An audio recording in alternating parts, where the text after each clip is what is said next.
राधे राधे दोस्तों आज की हमारी इस वीडियो में हम आप सभी के लिए एक ऐसी कथा लेकर आए हैं जो आपने शायद ही कभी सुनी होगी। इस वीडियो में हम आपको बताएंगे रामायण की नायिका सीता माता और उनकी निंदा करने वाले धोबी के पूर्व जन्म का वृतांत। तो चलिए बिना देर किए सुनते हैं। मिथिला नाम की नगरी में महाराज जनक राज्य करते थे। उनका नाम था सिरध्वज। एक बार वे यज्ञ के लिए पृथ्वी जोत रहे थे। उस समय फाल से बनी गहरी रेखा द्वारा एक कुमारी कन्या का प्रादुर्भाव हुआ।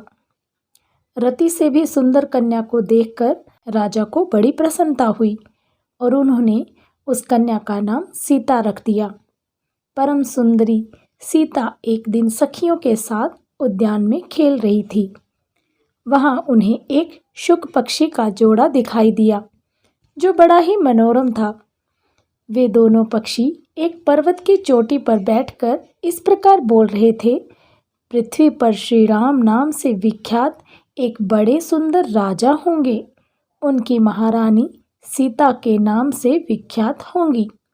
श्री राम सीता के साथ 11,000 वर्षों तक राज्य करेंगी।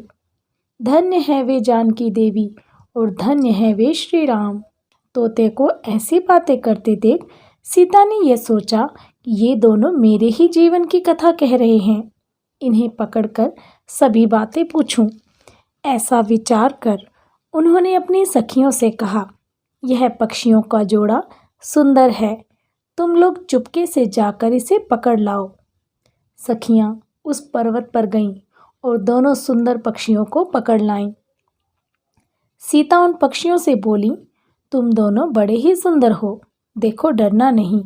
बताओ तुम कौन हो और कहाँ से आए हो? राम कौन है और सीता कौन है?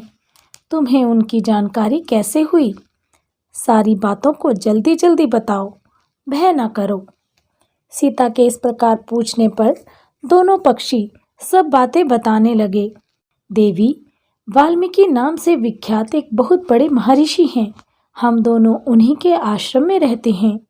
महर्षि ने रामायण नाम का एक ग्रंथ बनाया है जो सदा मन को प्रिय जान पड़ता है।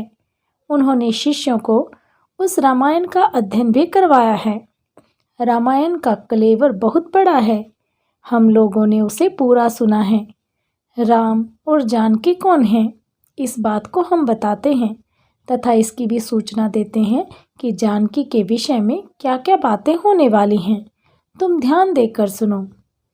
महर्षि ऋष्यशृंग के द्वारा कराए हुए पुत्रेष्टि यज्ञ के प्रभाव से भगवान विष्णु, राम, लक्ष्मण, भरत और शत्रुघ्न ये 4 शरीर धारण करके प्रकट होंगे।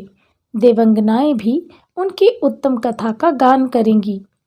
श्री राम महर्षि विश्वामित्र के साथ भाई लक्ष्मण सहित हाथ में धनुष लिए मिथिला पधारेंगे। उस समय वहां वे शिवजी के धनुष को तोड़ेंगे और अत्यंत मनोहर रूप वाली सीता को अपनी पत्नी के रूप में ग्रहण करेंगे। फिर उन्हीं के साथ श्री राम अपने विशाल राज्य का पालन करेंगे। ये तथा और भी बहुत सी बातें वहाँ हमारे सुनने में आई हैं। सुंदरी, हमने तुम्हें सब कुछ बता दिया। अब हम जाना चाहते हैं, हमें छोड़ दो। पक्षियों की ये अत्यंत मधुर बातें सुनकर सीता ने उन्हें मन में धारण किया और पुनः उन दोनों से पूछा, राम कहाँ होंगे? वे किसके पुत्र हैं और कैसे वे आकर जानकी को ग्रहण करेंगे? मनुष्यावतार में उनका श्री विग्रह कैसा होगा? उनके प्रश्न सुनकर शुकी मन ही मन जान गई कि ये ही सीता हैं। उन्हें पहचान कर वह सामने आ उनके चरणों पर गिर पड़ी और बोली, श्री रामचंद्र का मुख कमल की कली के समान सुंदर होगा। नेत्र बड़े बड़े तथा खुले हुए, नासिका ऊंची, पतली और मनोहारिणी होगी। भुजाएं घुटनों तक, गला शंख के समान होगा। वक्षस्थल ऊंचा व चौड़ा होगा। उसमें श्रीवत्स का चिन्ह होगा। श्री राम ऐसा ही मनोहर रूप धारण करने वाले हैं। मैं उनका क्या वर्णन कर सकती हूँ। जिसके 100 मुख हैं वह भी उनके गुणों का बखान नहीं कर सकता। फिर हमारे जैसे पक्षी की क्या बिसात है। वे जानकी देवी धन्य हैं जो शीघ्र रघुनाथ जी के साथ हजारों वर्षों तक प्रसन्नतापूर्वक विहार करेंगी। परंतु सुंदरी, तुम कौन हो? पक्षियों की बातें सुनकर सीता अपने जन्म की चर्चा करती हुई बोली, जिसे तुम लोग जानकी कह रहे हो वह जनक की पुत्री मैं ही हूँ। श्री राम जब यहाँ आकर मुझे स्वीकार करेंगे तभी मैं तुम दोनों को छोड़ूंगी। तुम इच्छानुसार खेलते हुए मेरे घर में सुख से रहो।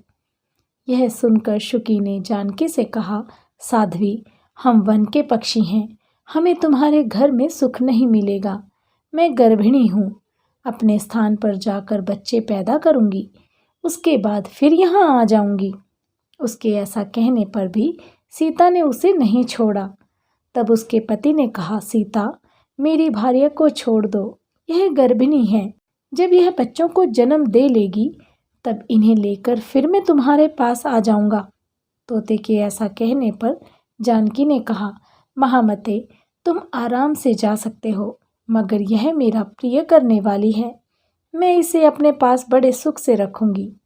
जब सीता ने उस शुकी को छोड़ने से मना कर दिया तब वह पक्षी अत्यंत दुखी हो गया। उसने करुणायुक्त वाणी से कहा, योगी लोग जो बात कहते हैं वह सत्य ही है।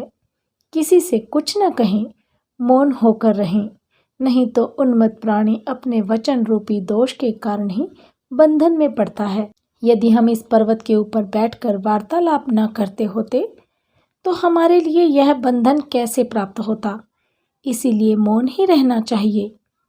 इतना कहकर पक्षी पुनः बोला, सुंदरी, मैं अपनी इस भार्या के बिना जीवित नहीं रह सकता, इसीलिए इसे छोड़ दो। सीता, तुम बहुत अच्छी हो, मेरी प्रार्थना मान लो। इस तरह उसने बहुत समझाया, किंतु सीता ने उसकी पत्नी को नहीं छोड़ा। जब उसकी भार्या ने क्रोध और दुख से व्याकुल होकर जानकी को श्राप दिया, अरे, जिस प्रकार तू मुझे इस समय अपने पति से अलग कर रही है, वैसे ही तुझे स्वयं भी गर्भिणी की अवस्था में श्री राम से अलग होना पड़ेगा।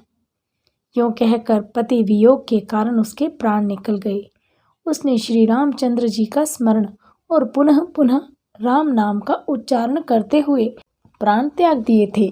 इसीलिए उसे ले जाने के लिए एक सुंदर विमान आया और वह पक्षिनी उस पर बैठकर भगवान के धाम को चली गई।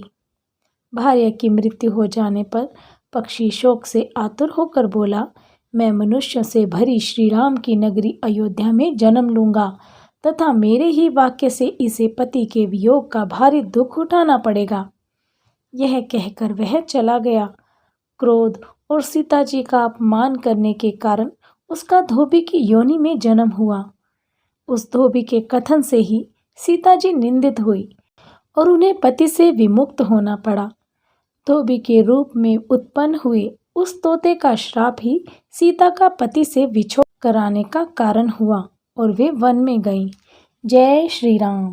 तो दोस्तों, कैसी लगी आपको हमारे द्वारा दी गई यह जानकारी, हमें कमेंट बॉक्स में कमेंट कर ज़रूर बताइएगा।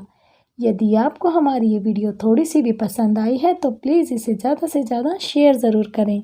हमारे चैनल को सब्सक्राइब करें, बेल आइकन भी दबाएं ताकि आपको हमारी हर वीडियो की अपडेट प्राप्त होती रहे। अपना ढेर सारा प्यार हमारे चैनल को देने के लिए आप सभी का बहुत बहुत धन्यवाद। जय श्री राम।